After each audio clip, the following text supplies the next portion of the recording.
Hello, good morning. PG foundation classes के online platform पर आप सभी का हार्दिक स्वागत है।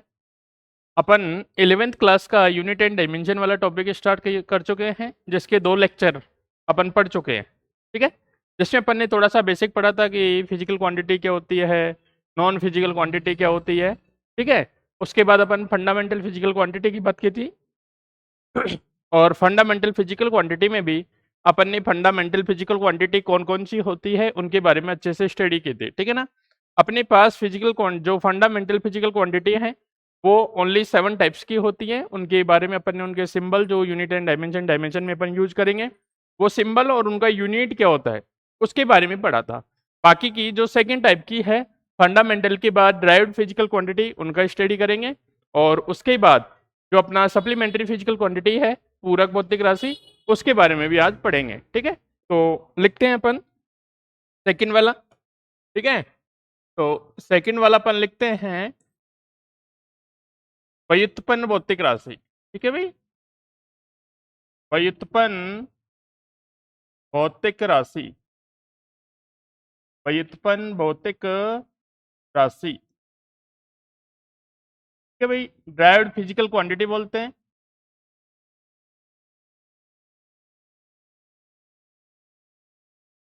Derived physical quantity.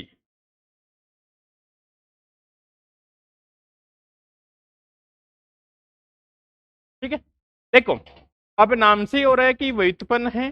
ठीक है, और ड्राइव्ड बोलते हैं मतलब इनको किसी से उत्पन्न किया गया होगा। ठीक है ना, नाम से पता लग रहा है कि ड्राइव्ड फिजिकल क्वांटिटी है, व्युत्पन्न भौतिक राशि है, तो इसका मतलब क्या है, ड्राइव्ड फिजिकल क्वांटिटी है। तो ये क्या, जो भी जितनी भी क्वांटिटी होंगी इनका कोई नंबर फिक्स नहीं होता, इनफाइनाइट नंबर ऑफ बोल सकते हैं कि जो ड्राइव्ड है व्युत्पन्न भौतिक राशि है वो किसी अन्य भौतिक राशि से उत्पन्न होती है। और वो अन्य भौतिक राशि कौन सी है, आधारभूत या मूलभूत, आधारभूत या मूलभूत। ठीक है ना, तो ये जो भौतिक राशि होती हैं, जितनी भी अपन 7 फंडामेंटल फिजिकल क्वांटिटी पढ़े हैं, उनसे उत्पन्न यानी उनसे अपन क्या करेंगे, इनको उत्पन्न करेंगे। ठीक है, तो परिभाषा देखो, वे भौतिक राशियां, वे भौतिक राशियां, वे भौतिक राशियां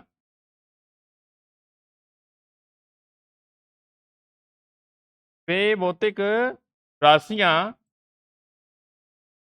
जो मूलभूत या आधारभूत, जो मूलभूत या आधारभूत भौतिक राशियों से, मूलभूत या आधारभूत भौतिक राशियों से, ऐसे लिख सकते हैं, मिलकर बनी होती है या उत्पन्न होती है। मूलभूत या आधारभूत भौतिक राशियों से उत्पन्न होती हैं, उत्पन्न होती हैं, उत्पन्न होती हैं, व्युत्पन्न भौतिक राशि कहलाती हैं, व्युत्पन्न भौतिक राशि कहलाती हैं, व्युत्पन्न भौतिक राशियां कहलाती हैं। ठीक है भाई, परिभाषा सबको समझ आई होगी।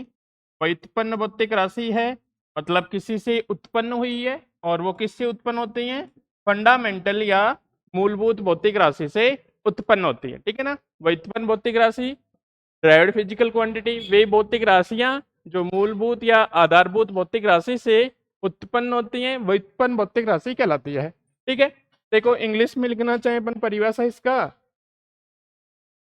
तो लिखते हैं,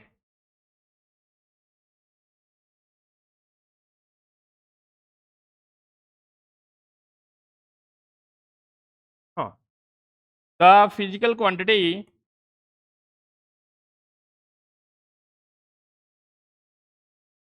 the physical quantity, the physical quantity that can be, that can be derived from, that can be derived fundamental physical quantity that can be derived from fundamental physical quantity. Fundamental physical quantity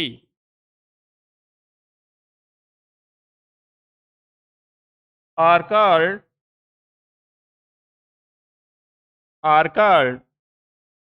derived physical quantity are called derived physical quantity.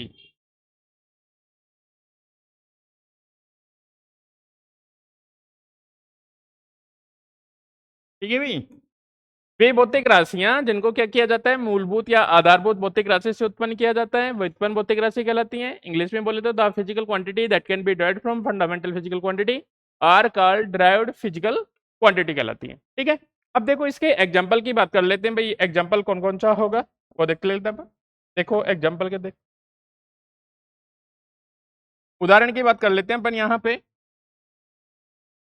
उदाहरण देखो, अब अपन ने क्या देखा था, अपन ने ये देखा था कि अपने पास जो फंडामेंटल फिजिकल क्वांटिटी होती है वो कितनी होती है, 7 होती है। ठीक है, अब जितनी भी ये ड्राइव्ड फिजिकल क्वांटिटी बनेगी, नंबर ऑफ इनफाइनाइट बोल सकते हैं, बहुत ज्यादा क्वांटिटी होती है। अब जितनी भी ये ड्राइव्ड फिजिकल क्वांटिटी बनेगी, ये सब किससे बनेगी, जो भी 7 फिजिकल क्वांटिटी होती है उनसे बनेगी, जो भी 7 फिजिकल क्वांटिटी होती है उनसे बनेगी। ठीक है, तो अपन उदाहरण की बात कर लेते हैं। जैसे अपन ने छोटी क्लासों में एक फॉर्मूला पढ़ा था, चाल बराबर दूरी बटा समय। चाल बराबर अपन ने क्या पढ़ा था, दूरी बटा समय। अब देखो ये चाल है, ठीक है, अगर लिखना चाहो तो v बोल सकता हूँ, या स्पीड से लिखना चाहो तो s लिख सकते हो, है ना, स्केलर क्वांटिटी होती है। अब जो दूरी है, दूरी को लिए अपन ने क्या पढ़ा था, लंबाई पढ़ा था, और लंबाई को किस में लिखा था अपन ने, मीटर में लिखा था। ठीक है, तो इसको किस में लिखूंगा मैं, मीटर में।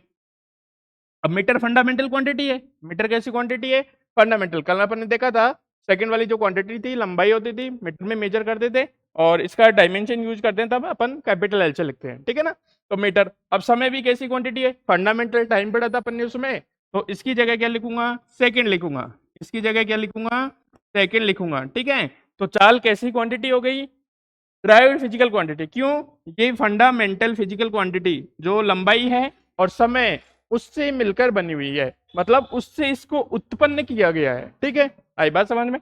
दूसरा एग्जांपल देख लेते हैं। दूसरा एग्जांपल की अपन बात करें, चाल हो गया। अगर मैं बात करता हूं इसके लिए बल का, फोर्स, फोर्स की बात करूं, ठीक है, तो बल बोलते हैं अपन, बल। फॉर्मूला पढ़ा होगा, F बराबर एम ए, द्रव्यमान इंटू त्वरण। या पहले मैं त्वरण की बात कर लूं, अभी कर लेते हैं, द्रव्यमान इंटू त्वरण। ठीक है, एक फॉर्मूला पढ़ा होगा आपने 10th क्लास में, F बराबर कितना, एम ए। ठीक है, ए क्या है, त्वरण है भाई। अब देखो जो फोर्स है F, तो m क्या है, मास। मास को किस में लिखते हैं अपन, किलोग्राम में। मास को किस में लिखेंगे अपन, किलोग्राम में, तो केजी हो जाएगा। और त्वरण क्या होता है, एक बार त्वरण का देख लेते हैं इधर अपन। देखो त्वरण, त्वरण ए वेग में परिवर्तन की दर होती है, तो ये क्या हो जाएगा, वेग अपॉन कितना, समय। वेग अपॉन कितना, समय। ठीक है, अब देखो वेलोसिटी और स्पीड ओनली ये स्केलर होता है, वो सदिश होता है। ठीक है, तो बात एक ही है, तो इसको किस में लिखेंगे अपन, मीटर पर सेकंड। इसको किस में लिखेंगे, मीटर पर सेकंड, और नीचे कितना हो जाएगा, सेकंड। तो त्वरण क्या हो जाएगा भाई, त्वरण हो जाएगा मीटर पर कितना, सेकंड का स्क्वायर। तो ये भी उससे मिलकर बनी है, देखो मीटर लंबाई में और समय सेकंड का है, तो सेकंड का स्क्वायर हो गया। तो इसी प्रकार यहाँ लिख सकते हैं, मास कितना है किलोग्राम में, और त्वरण की जगह कितना, मीटर पर कितना, सेकंड स्क्वायर, मीटर पर कितना, सेकंड स्क्वायर। तो ये जो क्वांटिटी है, वेलोसिटी हुई, स्पीड हुआ, त्वरण हुआ, फोर्स हुआ, ये सब कैसी क्वांटिटी आती है, ड्राइव्ड फिजिकल क्वांटिटी में आती है। बाकी आगे पढ़ेंगे, वर्क डन वगैरह है, सारी चीजें, जो सब चीजें क्या होती हैं, ड्राइव्ड फिजिकल क्वांटिटी के अंदर आती है। ठीक है, बाकी एग्जाम्पल अपन आगे करेंगे। नेक्स्ट चलते हैं अपन। देखो नेक्स्ट बात कर लेते हैं, ये तो ड्राइव्ड फिजिकल क्वांटिटी हो गई। नेक्स्ट बात कर लेते हैं थर्ड वाली क्वांटिटी की अपनी। देखो अगर मैं थर्ड क्वांटिटी की बात करूं, अपने पास कौन सा पूरक भौतिक राशि, पूरक भौतिक राशियां, पूरक भौतिक राशि, ठीक है भाई, सप्लीमेंट्री फिजिकल क्वांटिटी बोलते हैं। क्या बोलेंगे? सप्लीमेंट्री,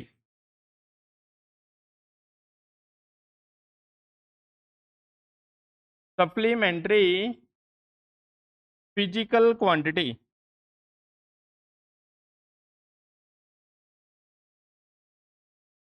सप्लीमेंट्री फिजिकल क्वांटिटी बोलते हैं। ठीक है, अब देखो भाई, फंडामेंटल हो गया, और जो फंडामेंटल से मिलकर बनी होती है वो कैसी होती है? ड्राइव्ड हो गई, व्युत्पन्न हो गई। अब पूरक भौतिक राशि कहाँ से है?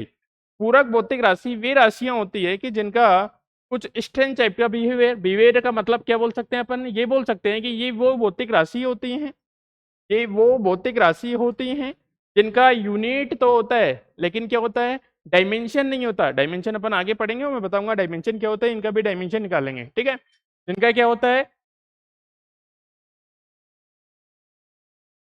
यूनिट होता है, लेकिन क्या नहीं होता? डायमेंशन नहीं होता। तो इनका इस टाइप का जो बिहेवियर है, उसके लिए इनको जो अपनी फंडामेंटल फिजिकल क्वांटिटी है और जो ड्राइव्ड फिजिकल क्वांटिटी है, उनसे अलग करके एक तीसरी कैटेगरी बना दी गई। कौन सी? फंडामेंट ये सप्लीमेंट्री फिजिकल क्वांटिटी, पूरक भौतिक राशि। इसमें दो ही टाइप की भौतिक राशि आती हैं, एक अपना कोण है और एक घन कोण है। ठीक है, कोण और घन कोण आता है। ठीक है, तो अपन पढ़ते हैं इसको, लिख तो परिभाषा। वे भौतिक राशि,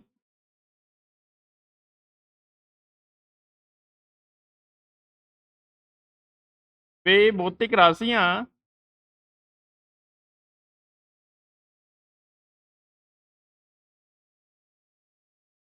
वे भौतिक राशियां जिनका मात्रक होता है लेकिन विमा नहीं होती है, या विमाहीन होती हैं, लेकिन विमा नहीं होती है,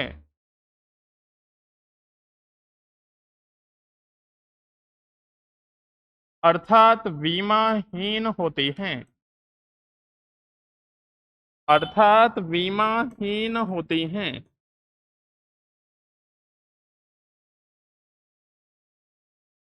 अर्थात विमाहीन होती हैं। ठीक है, पूरक भौतिक राशियां कहलाती हैं, पूरक भौतिक राशियां कहलाती हैं।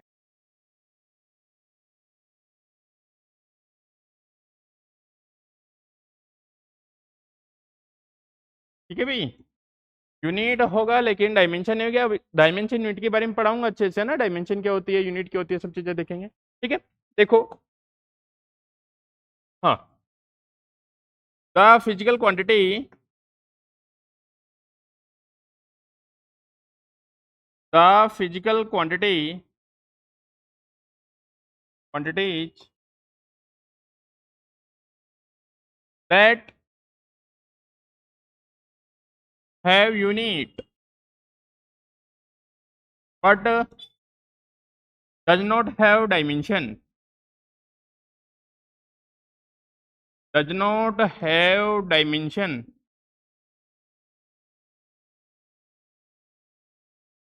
ठीक है भाई,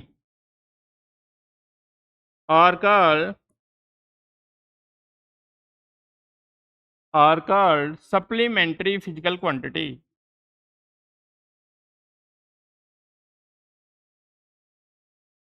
are called supplementary physical quantity.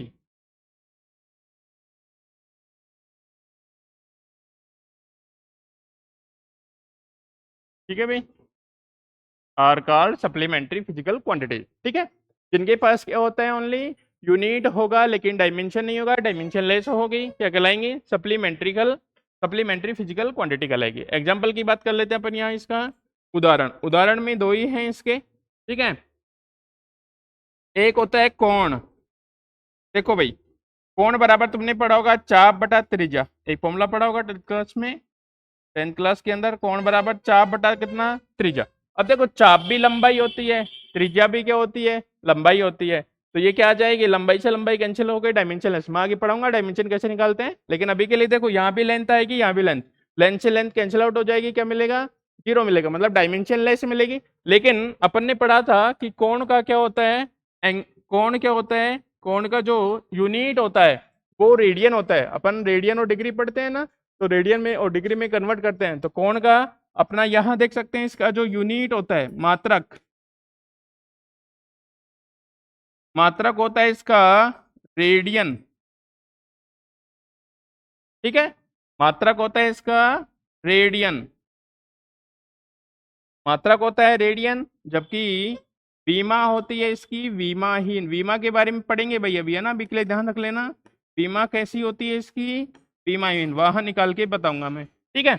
एक सेकंड होता है इसमें घन कोण, ठीक है, एंगल होता है भाई 2D के अंदर, घन कोण होता है 3D के अंदर, इतना ध्यान रख लीजिए। तो बोलते हैं अपन घन कोण। घन कोण में क्या होता है, घन कोण का इसका जो मात्रक होगा, मात्रक होगा वो होता है स्टेरेडियन,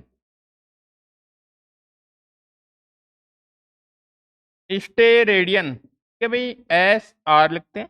और इसकी जो विमा होती है वो भी कैसी होती है, विमाहीन होती है, ठीक है, डायमेंशनलेस बोल सकते हो भाई, कैसे, डायमेंशनलेस, डायमेंशनलेस। तो इस टाइप का इनका अजीब बिहेवियर होता है ना, यूनिट होता है लेकिन डायमेंशन नहीं होती। तो इस कारण इनको दोनों कैटेगरी से अलग कर दिया गया, दोनों कैटेगरी से क्या कर दिया गया, अलग। और तीसरी कैटेगरी बना दी गई कौन सी, सप्लीमेंट्री फिजिकल क्वांटिटी, पूरक भौतिक राशियां। तो ये अपनी फिजिकल क्वांटिटी के टाइप हो जाते हैं यहाँ पे, कि सप्लीमेंट्री आपने पढ़ी, फंडामेंटल पढ़ा, उसके बाद ड्राइव्ड पढ़ा, और ड्राइव्ड के बाद क्या पढ़ा अपन ने, पूरक भौतिक राशियां पढ़ी, ठीक है। अब अपन आगे चलते हैं, देखो आगे अपन बात करते हैं भौतिक राशियों के मापन की, मेजरमेंट की बात कर लेते हैं, ठीक है। तो अपन लिखते हैं यहाँ पे हेडिंग, भौतिक राशियों का मापन, भौतिक राशियों का मापन, ठीक है भाई, भौतिक राशियों का मापन, measurement of physical quantity,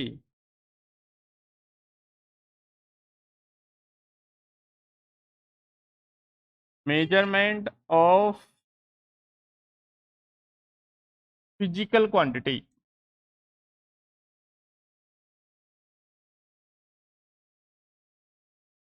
measurement of physical quantity, ठीक है, भौतिक राशियों का मापन। तो देखो मापन कैसे करेंगे अपन, देखो अब देखो एक बात समझो कि कोई भी अपने पास जो भौतिक राशि होगी, कोई भी अपने पास जो भौतिक राशि होगी, उसको लिखने के लिए अपन को दो चीजों की आवश्यकता होगी, दो चीजों की क्या होगी, आवश्यकता होगी। देखो जैसे अपन मार्केट जाते हैं, एग्जाम्पल के तौर पे मैं समझाना चाहता हूं, जैसे अपन मार्केट जाते हैं, अपन को 1 किलो क्या चाहिए भाई, 1 किलो क्या चाहिए, चीनी लानी है, ठीक है, अपन को 1 किलो चीनी लानी है, ठीक है। तो अपन अपन को देखो अगर चीनी लानी है तो ये तो फिजिकल क्वांटिटी हो गई, ठीक है। तो अपन को लिखने के लिए एक तो क्या चाहिए, एक चाहिए, और किलो के लिए क्या चाहिए, केजी। तो अपन ऐसे लिखेंगे 1 kg, अरे 1 किलो, एक का मतलब एक लिखेंगे, किलो का मतलब केजी, किलो को किस में लिखते हैं अपन, केजी में लिखते हैं। और फिजिकल क्वांटिटी क्या हो गई, चीनी हो गई, फिजिकल क्वांटिटी क्या हो गई, चीनी। माप सकते हैं, तो चीनी कैसी हो गई, भौतिक राशि है कोई, ठीक है। तो देखो अब अपन को दो चीजों की रिक्वायर्ड है, एक तो अपन ने एक लिखा यहाँ पे, और एक क्या लिखा, केजे लिखा। अब जो एक होता है इसको अपन बोलते हैं मैग्नीट्यूड, परिमाण। उस भौतिक राशि का क्या बोलते हैं अपन भाई, परिमाण, ना कि परिणाम मत लिख देना, परिमाण, मैग्नीट्यूड बोलते हैं, ठीक है। एक तो क्या हो गया इसका, मैग्नीट्यूड हो गया, एक तो इसका क्या हो गया, मैग्नीट्यूड, परिमाण। और ये क्या हो गया, इसका यूनिट हो गया, ये उसका क्या हो गया, यूनिट हो गया, मात्रक। माना मात्रक का मतलब अपन ने उसको किस में मेजर किया है, ठीक है, किलो के अंदर किया, ग्राम के अंदर किया, जिसके अंदर भी किया, ठीक है। तो इसी प्रकार अपन क्या, मैं क्या कहना चाह रहा हूं, मैं ये कहना चाह रहा हूं कि कोई भी जो फिजिकल क्वांटिटी होगी उसको लिखने के लिए अपन को दो चीजों की रिक्वायर्ड होगी।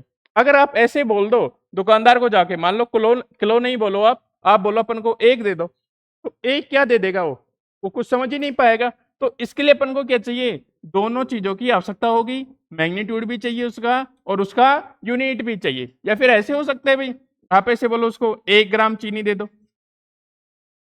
1 ग्राम चीनी दे दो। तो है तो फिजिकल क्वांटिटी सेम ही, 1 किलो बोलो या 1 ग्राम बोलो, है तो फिजिकल क्वांटिटी सेम ही। तो अपन को क्या चाहिए, ये इसमें मैग्नीट्यूड हो जाएगा इसका, और ये यहाँ पे ये क्या हो जाएगा, इसका यूनिट हो जाएगा। ठीक है, तो दो चीजों की आवश्यकता हो गई, समझ गए ना सभी। एक तो अपन को क्या चाहिए, मैग्नीट्यूड चाहिए, परिमाण चाहिए, दूसरा उसका क्या होना चाहिए, यूनिट होना चाहिए। ठीक है, अब देखो आगे।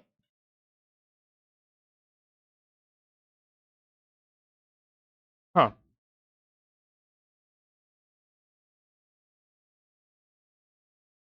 देखो भी, कोई भी भौतिक राशि है, मैं लिख देता हूं यहां, किसी भी भौतिक राशि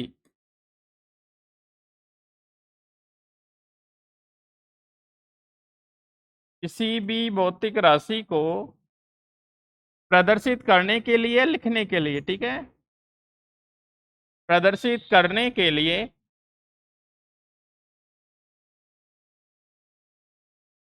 किसी भी भौतिक राशि को प्रदर्शित करने के लिए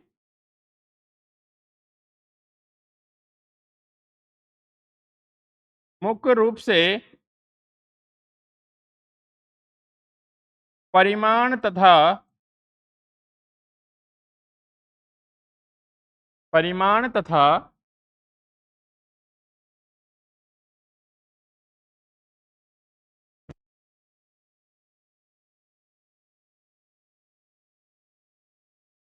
परिमाण तथा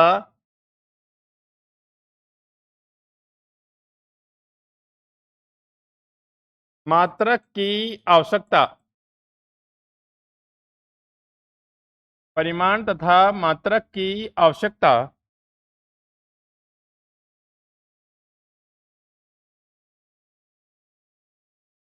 होती है। ठीक है भाई, किसी भी फिजिकल क्वांटिटी को अपन लिखेंगे तो अपन को क्या चाहिए, एक तो उसका परिमाण चाहिए भाई, 1 किलो, 2 किलो, 5 किलो, 10 किलो, और एक उसका क्या चाहिए, मात्रक चाहिए, किलो के अंदर, ग्राम के अंदर, जिसके अंदर भी आप लिखना चाहो। ठीक है, तो अपन लिख सकते हैं भौतिक राशि इक्वल टू भौतिक राशि। ठीक है भाई, फिजिकल क्वांटिटी बोल सकते हैं, पी क्यू लिख दूं direct, physical quantity, physical quantity. ठीक है भाई, तो अपन को क्या चाहिए, एक तो उसका परिमाण चाहिए, एक तो उसका परिमाण चाहिए, एक उसका क्या चाहिए अपन को, मात्रक चाहिए। अगर मैं शॉर्ट में लिखना चाहूँ, देखो फिजिकल क्वांटिटी, तो क्वांटिटी को क्यू से लिख दूं, क्वांटिटी मतलब जो भी मात्रा, ठीक है, क्वांटिटी जो भी राशि है। ठीक है, परिमाण, परिमाण का मतलब होता है नंबर, नंबर को एन से लिख दूं, नंबर, परिमाण मतलब नंबर, नंबर 1 2 3 4 5 जो भी। और मात्रक को किससे लिखते हैं, यूनिट से लिखते हैं, तो यू लिख सकता हूं इसको, कोई दिक्कत किसी को नहीं है ना।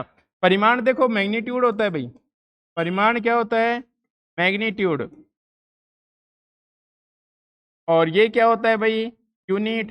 तो ये क्या होता है, कोई नंबर होता है, कोई संख्या तो होगी, परिमाण 1 2 3 5 जो भी।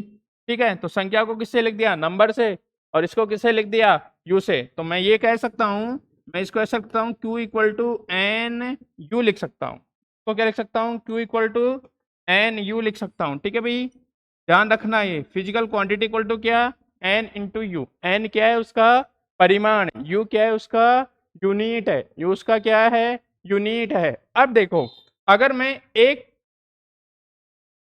एक फिजिकल क्वांटिटी से दूसरी फिजिकल क्वांटिटी में जाता हूं, तो यहां मैंने क्या लिखा, यहां मैंने लिखा Q इक्वल टू कितना, एन यू। तो एक से दूसरी में जाऊंगा तो भी इसका मान तो फिक्स ही रहेगा, अरे जो क्वांटिटी है वो तो सेम ही रहेगी, इधर 1 किलो की बात करो, इधर 1 ग्राम की बात करो, तो फिजिकल क्वांटिटी तो फिर भी सेम है, जो है वही रहेगी। ठीक है, तो Q equal to N E, मैं इसको लिख सकता हूँ नियत, Q equal to N E क्या लिख सकता हूँ भाई यहाँ पे, नियत, मतलब उसका मान नियत रहेगा, कांस्टेंट रहेगा। ठीक है, नियत रहेगा, कांस्टेंट रहेगा, आई बात समझ में, ठीक है ना, इसका मान क्या रहेगा, नियत रहेगा, कांस्टेंट रहेगा। ठीक है, आगे देखो इसी में, अब जब ये कांस्टेंट है तो मैं ऐसा लिख सकता हूँ, ये कांस्टेंट हो गया, तो यहां से ऐसा लिख सकता हूँ, एन यू इक्वल टू कितना, constant, N U equal to कितना, कांस्टेंट। ठीक है, अब देखो यहाँ से क्वेश्चन कैसे, इसको मैं ऐसे लिख सकता हूँ, मान ला कोई कांस्टेंट मैंने मान लिया, के कोई कांस्टेंट है, मैंने क्या कर लिया कि कांस्टेंट को क्या मान लिया, के मान लिया, ठीक है। तो इसको ऐसे लिख सकता हूँ एन यू इक्वल टू के, इसको ऐसे लिख सकता हूँ एन इक्वल टू के अपॉन कितना यू, कोई दिक्कत तुम्हें नहीं है। इसको मैं ऐसे लिख सकता हूँ, ये समानुपाती कितना 1 अपॉन यू। जब भी समानुपाती का चिन्ह हटाते हैं तो अपने पास क्या आता है, एक कांस्टेंट आता है, तो ऐसे लिख सकता हूँ भाई ये समानुपाती, समानुपाती का चिन्ह हटाऊंगा तो क्या आ जाएगा, कांस्टेंट आ जाएगा। कांस्टेंट मैंने कितना मान रखा है, के मान रखा है, तो यहाँ से क्या निकल के आया, यहाँ से ये निकल के आया कि n समानुपाती 1 अपॉन यू। कहने का मतलब जो नंबर और यूनिट है एक दूसरे के क्या होता है, इनवर्सली होता है, ठीक है।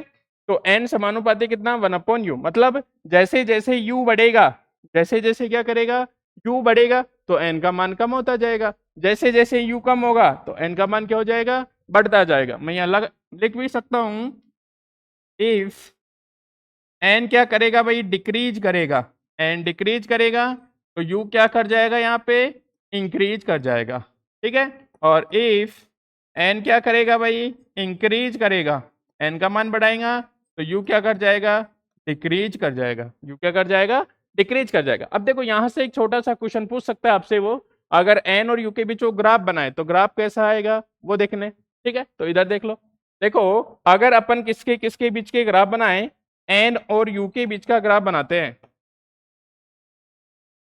ठीक है भाई, एन और यू के बीच का ग्राफ बनाते हैं, तो देखो एक ये अपना एक्स वाई मानते थे उस टाइप से, ठीक है, कोऑर्डिनेट सिस्टम में। तो इधर क्या लिख सकता हूं मैं,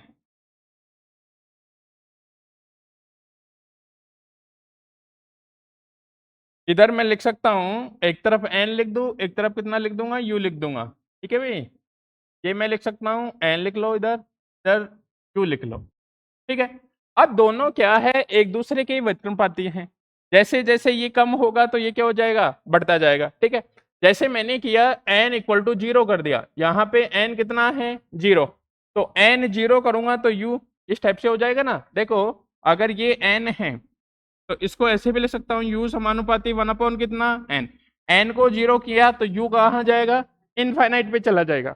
n को 0 किया भाई, इसको 0 किया तो 1 अपॉन 0, और 1 अपॉन 0 कितना हो जाएगा, इनफाइनाइट, तो u कहाँ चला गया, इनफाइनाइट, मतलब ये इनफाइनाइट से स्टार्ट होगा। अगर मैं क्या करता हूँ u इक्वल टू 0 किया इसमें, तो u इक्वल टू 0 n समानुपाती 1 अपॉन यू, अब इसको 0 किया अपन ने तो ये कहाँ चला जाएगा, n इनफाइनाइट पे चला जाएगा। मतलब ये ग्राफ कुछ इस टाइप से आएगा, मतलब ये जो ग्राफ है वो कुछ इस टाइप से आएगा अपना, देखो अपना कुछ ग्राफ इस टाइप से यहाँ से स्टार्ट होगा और इस टाइप से घटता घटता ये इस टाइप से चला जाएगा, ठीक है। ये किसका ग्राफ हो गया, n समानुपाती 1 अपॉन यू का ग्राफ हो गया, ठीक है। इस चीज का ध्यान रखें। या फिर ये ऐसे बोले, आपसे ग्राफ ऐसे बनाए, ठीक है, ये कुछ ग्राफ ऐसे बोले कि भाई n को यहाँ लो और u को यहाँ लो, तब भी सेम ही ग्राफ आएगा, तब भी कैसा ग्राफ आएगा, सेम ही ग्राफ आएगा, ठीक है। तो अब की बार भी कुछ ग्राफ ऐसे आएगा, ये भी किसका ग्राफ हो गया, n समानुपाती 1 अपॉन यू का हो गया, या फिर, ठीक है, कोई दिक्कत नहीं है। अब देखो आगे एक ग्राफ और पूछ सकता है आपसे वो, अगर आपको वो ऐसे दे दे, अगर वो आपको कुछ ऐसे बोले कि भाई इधर तो आप n और u का प्रोडक्ट लो, इधर तो आप कहा लो n और u का, और इधर या n ले लिया, तो इसके बीच ग्राफ कैसा आएगा, इसके बीच ग्राफ कैसा आएगा, ठीक है, बताएगा कोई। देखो अब अपन ने क्या पढ़ा था, अपन ने ये पढ़ा था एन यू इक्वल टू क्या होता है भाई, constant, N U equal to क्या होता है, कांस्टेंट। तो मतलब एन यू के साथ किसी का भी ग्राफ बनाओ, इसका मान हमेशा कितना आएगा, कांस्टेंट आएगा। तो इसका ग्राफ कुछ इस टाइप से आएगा अपने पास, इसका ग्राफ क्या आएगा, कांस्टेंट आएगा। क्यों, एन यू इक्वल टू कितना है अपने पास, कांस्टेंट है, नियत है, ठीक है। अगर वो दूसरा ग्राफ आपसे पूछे इस टाइप से भाई, इधर एन यू रखें और इधर यू के साथ बोले, इधर एन यू रखे और इधर किसके साथ बोले, यू के साथ बोले, तो भी ग्राफ कैसा आएगा भाई, कांस्टेंट आएगा। क्यों, अपन ने तो क्या पढ़ा है, एन यू इक्वल टू कितना पढ़ा है, कांस्टेंट पढ़ा है। आई बात समझ में। तो इनमें से कोई भी ग्राफ आपसे पूछ सकता है, इनमें से क्या कर सकता है वो, कोई भी ग्राफ आपसे पूछ सकता है, ठीक है भाई। ये तो आपका क्या था, मेजरमेंट था, अपन कैसे कर रहे थे, एन और यू की रिक्वायर्ड होती थी, ठीक है। अब देखो, अब अपने मापन की कुछ पद्धतियां हैं, ठीक है, वो देख लेते हैं। मापन की पद्धतियां,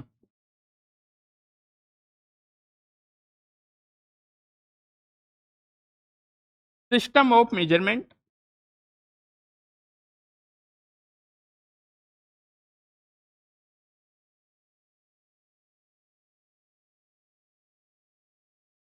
ठीक है। अब देखो, मापन की कुछ पद्धतियां आई थी, तो सबसे पहले पद्धति, ज्यादा कुछ नहीं पढ़ना, ध्यान रखना है नॉर्मल सा, कौन कौन सी पद्धति थी। एक होती थी एमकेएस, ठीक है। एमकेएस पद्धति में क्या होता था, इसको एमकेएस पद्धति में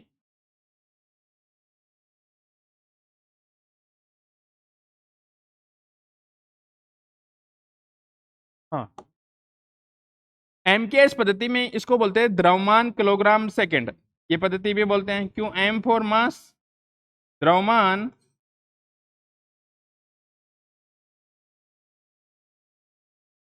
मीटर किलोग्राम सेकंड, ऐसे है।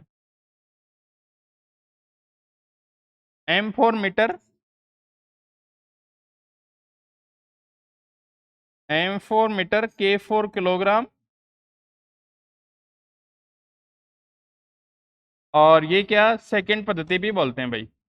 एमकेएस पद्धति को क्या, मीटर किलोग्राम सेकंड पद्धति, ठीक है। अब इसमें देखो, जो लंबाई होगी, लंबाई, लंबाई को अपन किस में मेजर करेंगे भाई, मीटर में।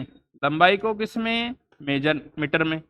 द्रव्यमान को किस में, द्रव्यमान को किलोग्राम में।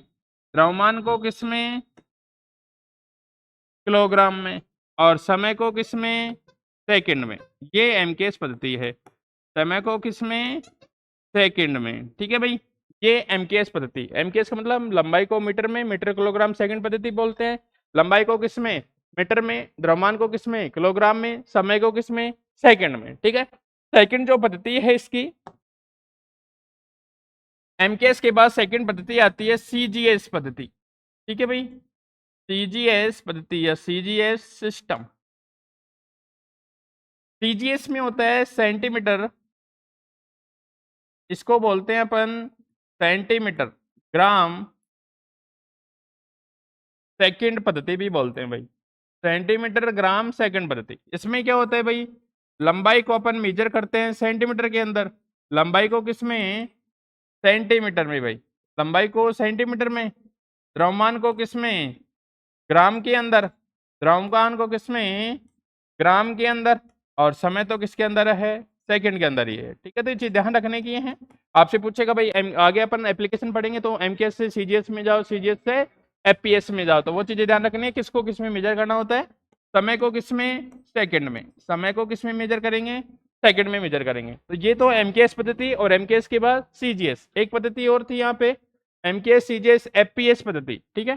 तीसरी एक पद्धति आती है यहाँ पे, एफपीएस।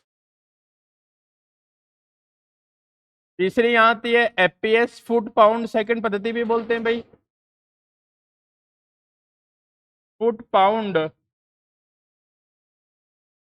फुट पाउंड सेकंड पद्धति भी बोलते हैं, ठीक है। फुट पाउंड सेकंड, इसमें क्या हो जाएगा, लंबाई को फुट में, ठीक है भाई। जो पुराना तुमने पढ़ा होगा, सुना होगा कभी अपने बड़े लोगों से, कि लंबाई इतने फुट, 2 फुट, 3 फुट, 4 फुट, जो भी है, तो लंबाई को किस में मेजर करते थे, फुट के अंदर। लंबाई को किसके, फुट के अंदर। लंबाई को फुट के अंदर, द्रव्यमान को पाउंड के अंदर, ठीक है। पाउंड बोल दो, पाउंड। द्रव्यमान किसके अंदर, अरे केक के लिए आता है ना, 1 पाउंड, भाई 1 पाउंड का दे दे, 2 पाउंड का दे दे, उस टाइप से, ठीक है। तो द्रव्यमान किसके अंदर, पाउंड के अंदर भाई। और समय तो इसमें भी सेकंड के अंदर ही है। समय इसमें किसमें है, सेकंड के अंदर ही है, ठीक है। तो इस टाइप से ये 3 पद्धति है।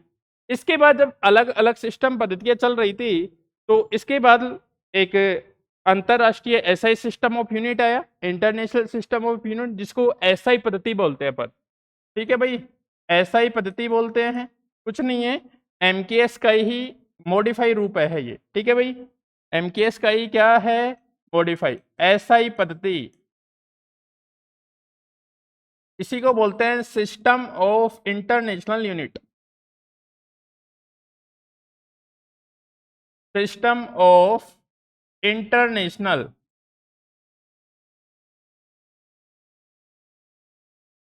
सिस्टम ऑफ इंटरनेशनल यूनिट, अंतरराष्ट्रीय मात्रक पद्धति भी बोलते हैं। ठीक है, इसमें क्या था, इसमें जो एमकेएस लिख सकते हो, एमकेएस का ही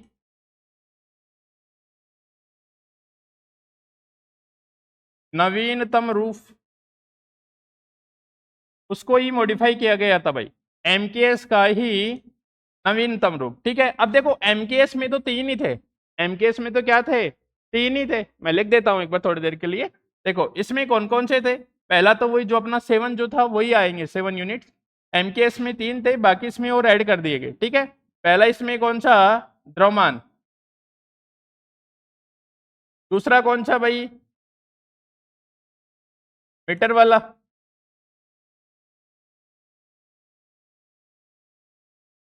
द्रव्यमान था, लंबाई थी, लंबाई लिख दो। तीसरा कौन सा, समय था। तीन तो ये एमकेएस में ही था, इसमें और ऐड कर दिए। एक इसमें विद्युत धारा यूज कर लिया, विद्युत धारा। ठीक है, ताप का आ गया, विद्युत धारा ताप आ गया। और एक पदार्थ की मात्रा, जो अपन ने फंडामेंटल क्वांटिटी पढ़ी थी, पदार्थ की मात्रा और प्रदीपन तीव्रता, ये 7 यूनिट आ गई थी इसके अंदर। वहां तीन ही थी, यहाँ 4 और ऐड कर दिए, तो ये 7 बन गए। और ये क्या बन गया, एसआई यूनिट बन गया, सिस्टम ऑफ इंटरनेशनल यूनिट बन गया। आपसे पूछे कोई एसआई और एमकेएस में क्या फर्क है, तो ये नवीनतम रूप है, मॉडिफाई रूप है उसी का। ठीक है, एमकेएस में ओनली 3 ही थे, मीटर किलोग्राम सेकंड, लेकिन इसमें कितने आ गए, 7 आ गए। इसके अंदर कितने आ गए भाई, 7 आ गए पूरे कंप्लीट। ठीक है, तो इस चीज का ध्यान रखना। अब इसमें वही आ जाएगा, द्रव्यमान को किसमें मेजर किया, इसका यूनिट क्या होता है, जो अपन पहले डिस्कस कर चुके हैं इस चीज का। ठीक है, तो यहां तक क्या हो गया अपना, ऐसा सिस्टम ऑफ यूनिट हो गई, सारी चीजें हो गई। बाकी आगे अपन चलते हैं, आगे अपन बात करेंगे अब डायमेंशन की। ठीक है, बीमा की, कि भाई बीमा क्या होती है। ठीक है, तो देखो मैं थोड़ा सा इंट्रोडक्शन दे देता हूँ, बाकी नेक्स्ट लेक्चर में पढ़ेंगे। बीमा, डायमेंशन,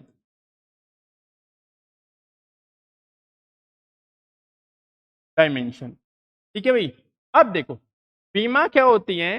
जो भी अपन ने फंडामेंटल फिजिकल क्वांटिटी पढ़ी थी, जो भी अपन ने फंडामेंटल फिजिकल क्वांटिटी पढ़ी है 7 टाइप की, उनकी जो पावर होगी, मतलब उनकी जो सिंबल पढ़े थे अपन ने, एम एल टी ए जो भी है, उनकी जो पावर होगी, उन पे जो लगी जो घात है, मतलब जो उनकी सिंबल है उन पे जो घात लगेगी, उनको अपन क्या बोलेंगे, वीमा बोलेंगे। उनको अपन क्या बोलेंगे, वीमा। देखो फॉर एग्जांपल के लिए मैं समझाना चाहता हूं कि कोई फिजिकल क्वांटिटी है क्यू, अपन ने उसको ऐसे लिखा भाई एम एल टी के रूप में लिखेंगे, और टी के अलावा भी ये और आ सकती है, विद्युत धारा, ताप वगैरह सारी चीजें आ सकते हैं, लेकिन मैनुअली अपने पास क्या आएगा, एम एल टी ज्यादा आएगा।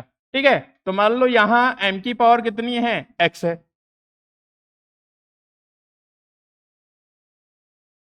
m की पावर कितनी है, x है। ठीक है भाई, इधर l हो गया, इधर कितना हो गया t। तीन के एग्जांपल समझा रहे हैं, बाकी सारे हो सकते हैं। ठीक है, अब देखो इसकी पावर कितनी हो गई y, इसकी पावर कितनी हो गई z। ठीक है, इस टाइप से कोई फिजिकल क्वांटिटी लिखेंगे अपन, मैं बताऊंगा अभी, लेकिन थोड़ी देर। मान लो कोई फिजिकल क्वांटिटी है जिसको अपन ने किस में लिखा, एम एल टी की फॉर्म में लिखा, जहां m की पावर x आई x हो सकता है 1 2 3 कितना भी, y 1 2 3 माइनस में भी हो सकता है, z हो सकता है। ठीक है, तो जो ये है एक्स वाई जेड, ठीक है भाई, जो x comma Y comma Z है, इनको अपन क्या बोलेंगे भाई, बीमा बोलेंगे। इनको अपन क्या बोलेंगे, बीमा बोलेंगे। ठीक है, एक्स वाई जेड की जो भी पावर, एमएलटी की जो पावर होगी वो क्या कहलाएगी, इसकी बीमा होगी। ठीक है, अगर इसको जो ये है, m की पावर कितना x, l की पावर कितना y, t की पावर कितना z, ठीक है, t की पावर कितना z, इसको बोलेंगे अपन विमीय सूत्र बोलेंगे। इस टाइप से लिखेंगे अपन उसको, इसको बोलेंगे अपन विमीय सूत्र, डायमेंशियल फॉर्मूला,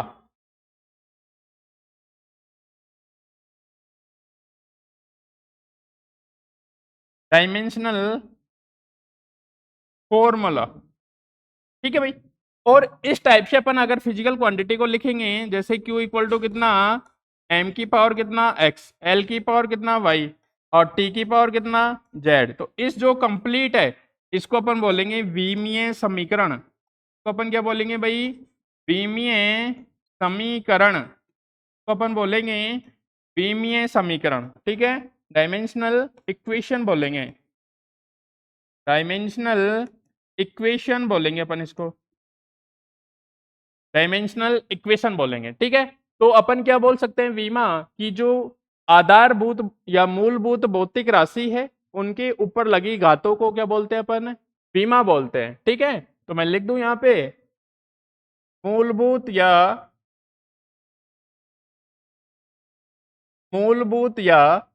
आधारभूत, मूलभूत या आधारभूत भौतिक राशियों पर लगी घातों को, भौतिक राशियों पर लगी घातों को, लगी घातों को उस भौतिक राशि की विमा कहते हैं, उस भौतिक राशि की विमा कहते हैं, उस भौतिक राशि की विमा कहते हैं, ठीक है। The power of fundamental physical quantity, the power of fundamental physical quantity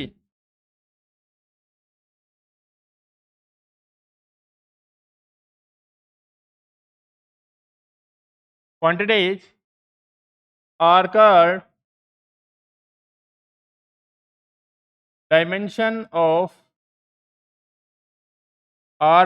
dimension of that physical quantity, dimension of that physical quantity, ठीक है भाई।